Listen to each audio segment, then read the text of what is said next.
The Investigative Bureau has heard your pleas for more, and who are we to deny you another installment of Twisted Florida Man? The Investigative Bureau and our junior detectives have been hard at work to bring you all the best of NRC's chaos in quiz-style formatting. In this video series, you'll be given a wacky headline with a bit of fabricated backstory before being presented with 3 possible suspects. You'll then have a bit of quiz-style thinking time to determine who you think is responsible for the scenario, and once that's over, I'll reveal who actually did it and why. Some of our lovely community members have also offered up their own stories as well. So as always, I'd like to take a moment to thank all of our junior detectives for their submissions, regardless of whether they have been featured here. Your creativity is inspiring. If you happen to feel inspired during this video as well and want to submit a story of your own, please fill out the form linked in the description below for a chance to be featured in a future video. Since all stories are fabricated, spoilers for EN server story content will be light, if it exists at all. Now then, let's start with our very first headline submitted by Lilia Van Rouge. My, what tale do you have for us today? NRC student unleashes army of guinea pigs into Savannah Claw dorm to provide students with emotional support animals.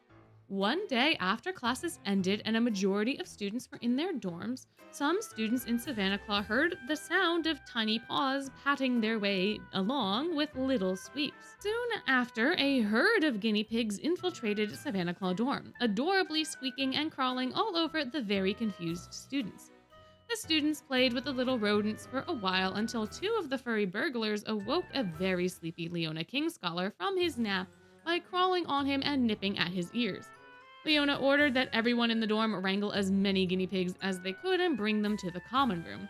When all 324 guinea pigs were finally caught, the house warden realized that they were all the same guinea pig, just cloned. The faculty was called in to get to the bottom of these cloned cuties' sudden appearance in Savannah Claw. With the help of Lucius and Train, the guinea pigs revealed who had cloned them. When caught and questioned, the student said that the students of Savannah Claw seemed very angry. So they wanted to help them out by letting them spend time with an emotional support animal that wouldn't cause too much trouble.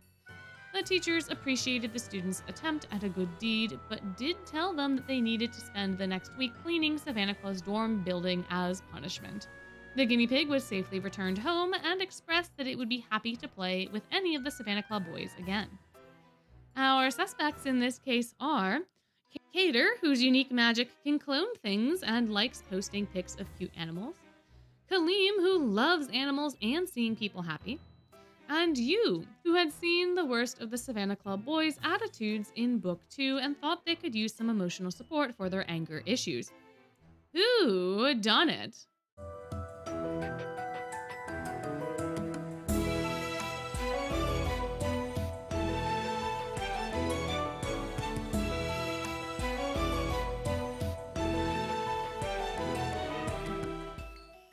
This feels like such a Kaleem thing to do, but no matter what, I think they had help from Cater since he's the cloning king. But I suppose we should let our junior detective tell us the true culprit. According to them, it was you who unleashed the horde of cuteness.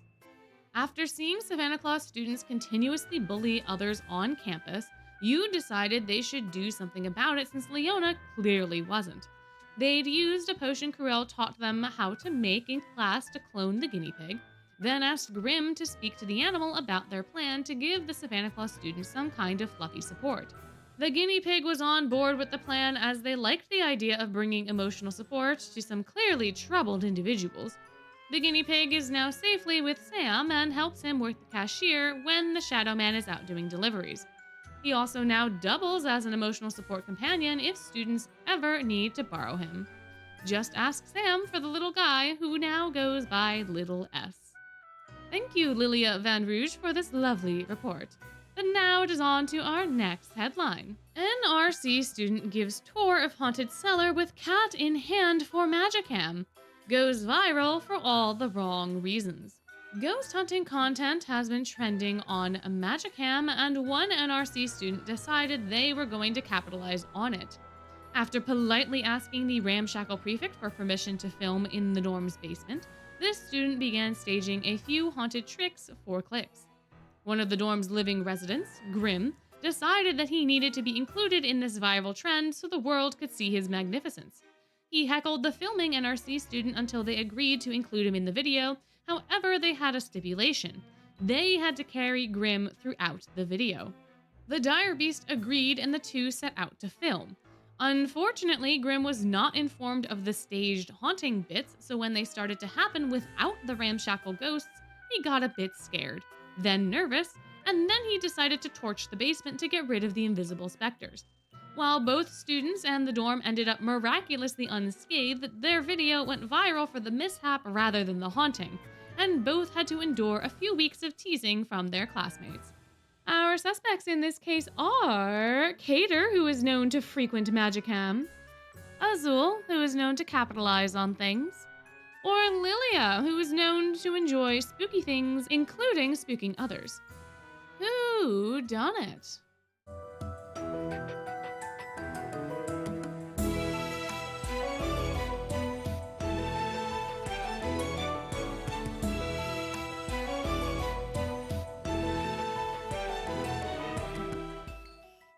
Turns out it was Azul who put on this little display. Halloween was coming up, and as such, ghost videos began trending, so the octopus figured capitalizing on the trend might be a wonderful way to promote the Mostro Lounge's new limited-time menu themed around the spooky holiday.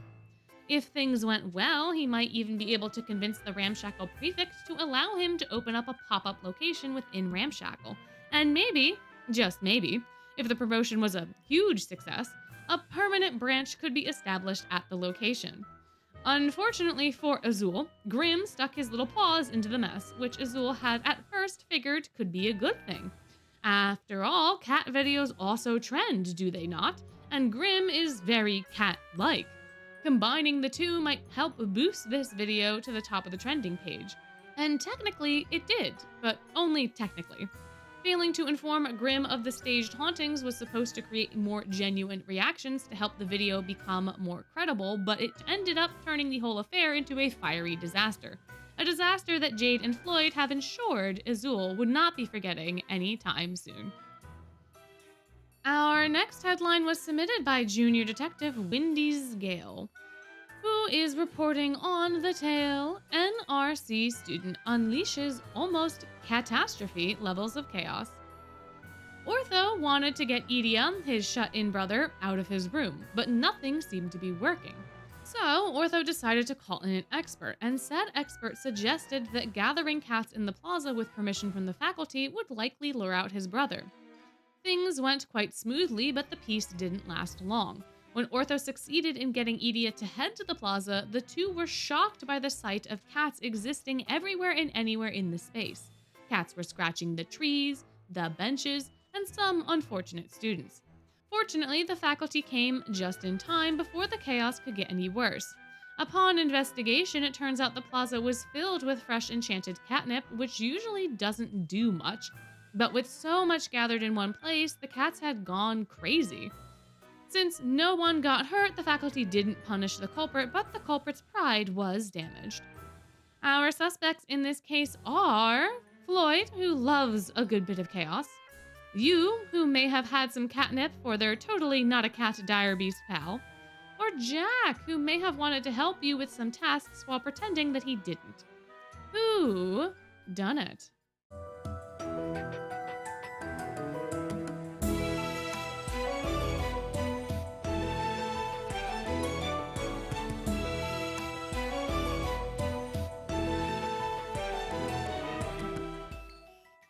This one's a tough one. I don't really know who could have caused this catastrophe, so let's turn it over to our junior detective to discern the truth. According to them, the culprit was Jack. Apparently, Ortho had asked you to help get Idia out of his room, and you really did want to help since it's quite hard to say no to Ortho. By some miracle, you was able to gather enough fresh enchanted catnip to fill the plaza. But since the baskets were too much for you and Ortho to carry on their own, they enlisted Jack's help since he could carry a couple at once. You was singing Jack's praises all the way to the plaza, with Jack trying not to look affected by it. Once Ortho went to Ignihide to grab his brother, Yu asked Jack to use a fire spell to dry the catnip. Jack, not understanding that fresh enchanted catnip is more potent than dry enchanted catnip, quite stubbornly ignored Yu's request and spread the fresh catnip across the plaza, causing this incident. No disciplinary action was needed since no one was hurt, but Jack was the victim of a few days of teasing from Leona and Ruggy. Thank you, windyzgale, for your lovely report. But now it is on to our next headline. NRC students form rare solidarity to reunite young guest with their family. A small child was found all alone in the middle of an NRC hallway on Tuesday afternoon. Several students approached the youngster and attempted to get an idea of who they were and why they were on campus. The child claimed to be on campus to visit a relative and was excited to have met their relative's friends. Suddenly, they became scared and ran off, causing concerned NRC students to follow after them to make sure they didn't get even more lost.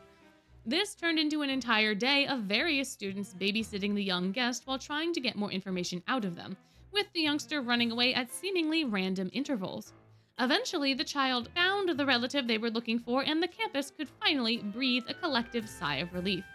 NRC's head mage was apparently so moved by the campus's sudden solidarity in this matter that he excused everyone who had been absent from class that day because they were watching the young intruder.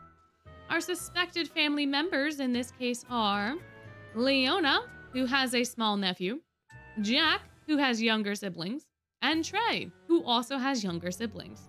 Who done it?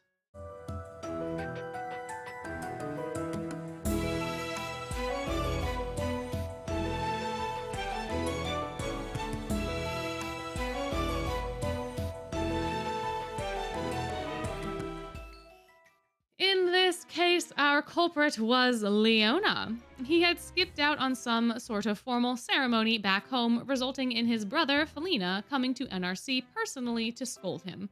Leona's nephew, Cheka, insisted on tagging along to visit his uncle, but Leona, having gotten wind of this plot and wanting nothing to do with it, changed his napping location that day from the botanical garden to the woods behind campus.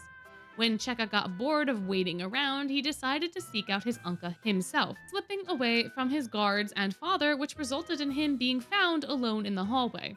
Whenever the guards got too close to finding him, Cheka would run away, still determined to find and play with his uncle. Various students across campus were concerned for the kid, and so a chain of babysitters was formed from friends and foes alike. While most were able to put Cheka being a lion beastman and Leona also being a lion beastman together, no one was able to find the Savannah Claw house warden, at least until Cheka ran into one Rook Hunt, who led him straight to his beloved uncle. Leona and Cheka both received punishments for their respective crimes, but all those who ensured Cheka was alright received praise from both the head mage and the Sunset Savannah royal family. Our next headline was submitted by Junior Detective Forever Indecisive, who was reporting on the tale. NRC student stuck in elevator. Later learns they could have opened the door the entire time. The new elevators on campus have been finicky since they were installed. Despite this, students have been using them frequently, as they were able to get to class much faster without as much effort. One day, one of the elevators was down, which wasn't unusual. However, staff started to notice a student was missing for several hours. It was later concluded that this MIA individual was likely stuck in the broken elevator, but when staff went to rescue them, they found the door opened surprisingly easy, leaving the student embarrassed by their own negligence. Our suspects in this case are Silver, who may have fallen asleep on the elevator, Cater, who may not have noticed the elevator wasn't moving while scrolling Magicam, or Deuce, who may not have known he could press the open door button to get the doors to reopen. Who done it?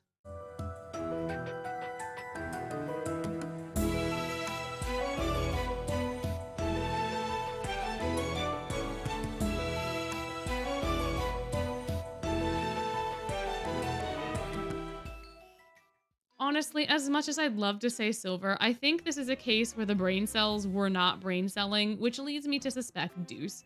But that's just my opinion, so let's see what our junior detective discovered. According to them, the culprit was, in fact, Deuce, who had tried to take the elevator instead of the stairs to hopefully get to class a bit faster. When the elevator didn't move, Deuce assumed it to be stuck, so he just waited for rescue.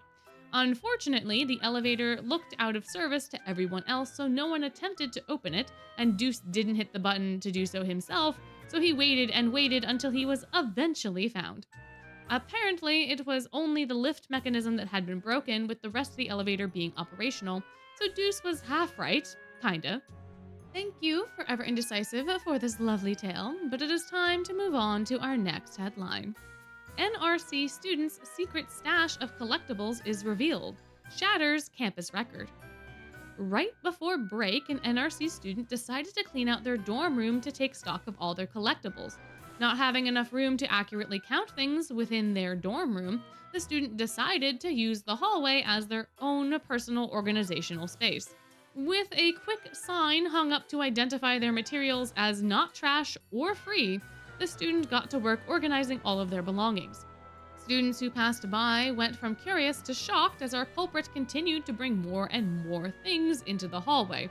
At one point, another student contacted school staff, fearing the items were becoming a fire hazard, and when staff responded, they were shocked to find that our culprit had broken not just the fire code, but a long-standing NRC record too. Only one other individual in the history of the school had brought so many personal belongings to the campus. However, our culprit beat this record by 3 items. While the perpetrator was satisfied to have won such a startling achievement, the staff were less than amused, and the student had to bring home more than half their collection over break. Our suspects in this case are Lilia, who is known to collect primo merch among other things, Lilia, who is known to collect all sorts of things from all over the world, and Azul, who is known to collect coins and secrets. Who done it?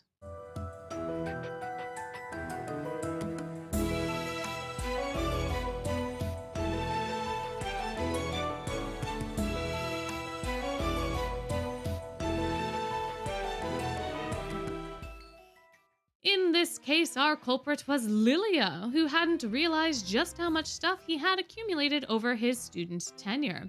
He was no stranger to collecting things, but he had never really given any thought to just how much he had until right before winter break. So he did what anyone would do once they get the itch to clean: organize.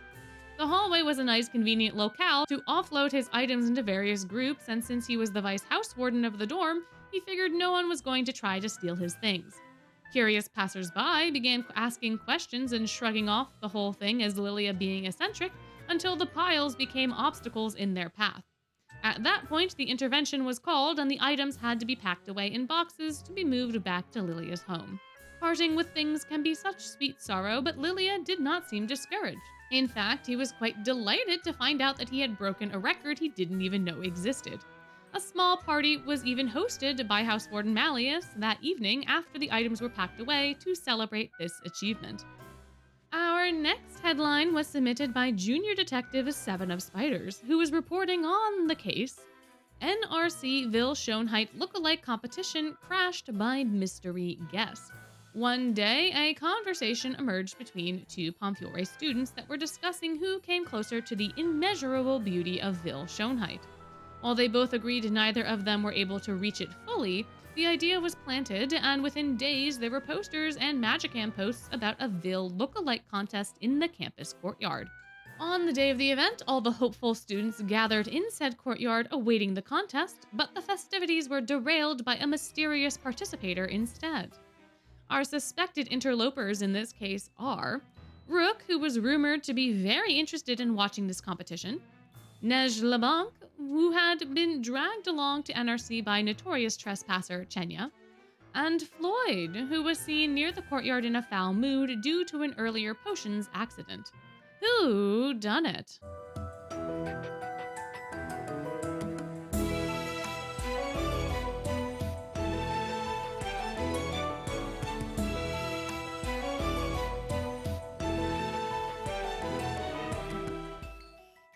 I could not think of a funnier image than Nej suddenly appearing not only on NRC's campus, but at a Ville lookalike competition, no less.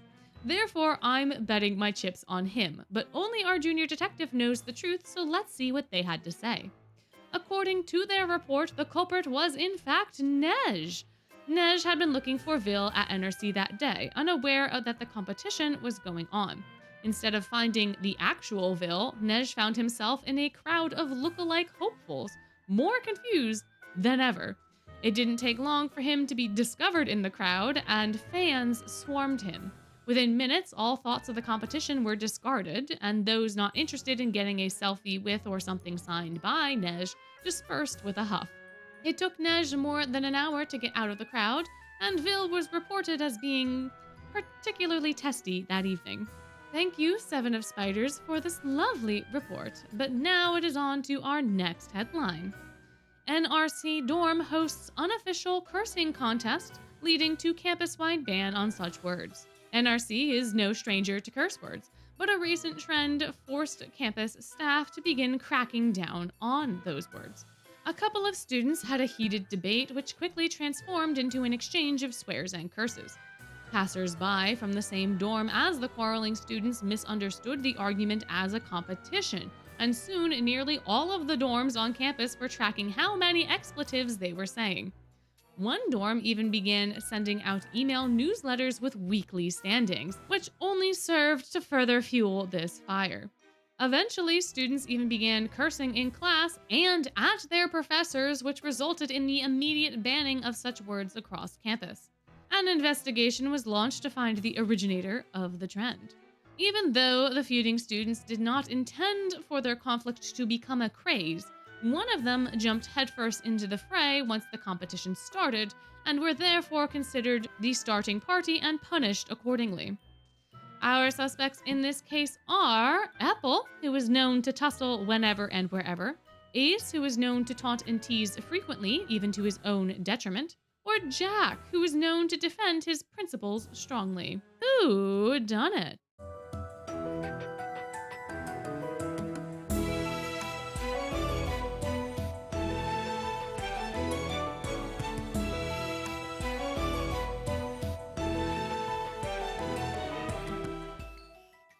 In this case, it was none other than Apple who started the cursing craze.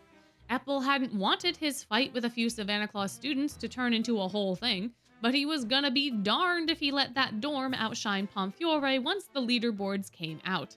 It was quite the feat, honestly, as Vil had banned the dorm from participating in such an immature contest, yet Pomfiore managed to get third in the overall ranking almost exclusively due to Apple's influence. Keeping his involvement a secret was extremely tough too, because Vil got even stricter the higher the dorm got in the ranking. A few other dorm members began to cover for Apple and even started contributing their own foul language to the race, and they might have even dethroned the dorm in the top spot too, if it hadn't been for those boldly stupid students cursing at their teachers. Our next headline was submitted by junior detective Tezukamaya, who is reporting on the tale NRC student reprimanded after getting caught using prefix debit card in Mastro Lounge. One evening, you was called to the lounge by Azul with the help of the Leach brothers, who kindly escorted them to the VIP room. There, they found student A being held in place by students B and C. Azul explained that one of the lounge's employees had caught student A using the prefix debit card to pay for the food that they had bought and ate, only discovering it to be the prefix when they gave it a closer look after the card had declined. The employee then informed Azul about the stolen card, at which point Azul attempted to get some clarification from student A. In a panic, student A tried to do a dine-in dash, but was then caught by Jade and Floyd with the help of students B and C. Our suspects in this case are Ace, who was at the lounge treating himself after basketball practice, Deuce, who was also at the lounge with Ace getting a treat for his hard work studying, or Grim, who was also enjoying a meal alongside Ace and Deuce. Who done it?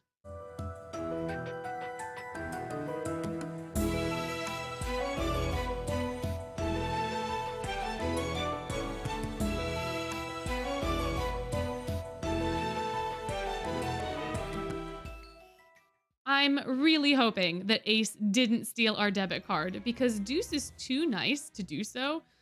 And I don't want to suspect Grim, but if it's not Grim, then it has to be Ace. And I don't understand why he would steal from us.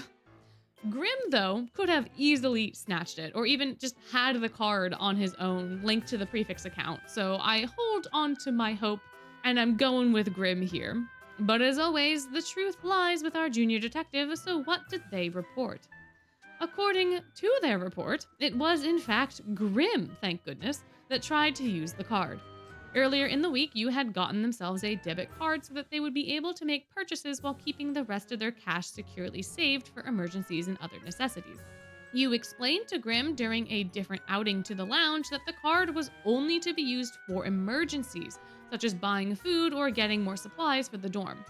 Grim, however, took this as a chance to get all the food he could eat with Yu's card. So, the next day, Grim stole the card while Yu was getting ready in the morning, and when Yu left the dorm that evening to go buy ingredients for dinner at Sam's, Grim snuck out to the Mastro Lounge to try and splurge on some yummy food. Grim said he was just enjoying a good meal and even tried to pay for the food, but since the card declined and was in someone else's name, he was caught red-handed and then tried to make a run for it. Grim said he was eating with the Barnstable duo, but that too was a lie. Ace and Deuce explained later that they were at the lounge just enjoying their meals when they heard Grim making a commotion and saw him trying to run towards the exit, with Jade and Floyd chasing after him. Ace and Deuce blocked Grim's escape, causing the dire beast to be caught by the Leech twins. Grim's punishment for doing this dine and dash, along with fraud, which he didn't know was a thing until this incident, would be paying back what he ate by working as a dishwasher and cleaner at the lounge for the next month. Yu was generous enough to pay Azul for the food and rewarded Ace and Deuce for their help, but Grim was still made to do the work as punishment. Thank you, Tezukamaya, for this lovely report. But now it is time for our last headline. NRC student found to be in possession of long-lost painting worth nearly 1 million thaw marks. During a dorm clean-out, a work of art was discovered in storage, and it was decided that, since it was quite lovely, the painting should be displayed in the common area. For months, the work of art was displayed proudly as the centerpiece of the dorm's lounge, until a visitor tried to find out more information about it. With a little bit of research, it was determined that the work was actually a long-lost painting worth nearly 1 million thaw marks. Startled by this discovery, the students argued amongst themselves about what to do with this newfound treasure. Some called for it to be donated, some argued to keep it, and some even wanted to sell it on the black market. But ultimately, it was decided that the National Museum should verify its authenticity. If they found it to be real, then the museum could have it, and if it was a forgery, the students could keep it. To the dismay of some and the elation of others, the painting was genuine and now resides in the museum's permanent collection, where folks can visit it anytime they like. Our suspects in this case are Malleus, who has access to ancient materials, including paintings; Yu, who lives in an old dorm which may have had some old paintings; or Kaleem, who has multiple storerooms of various highly valuable goods. Who done it?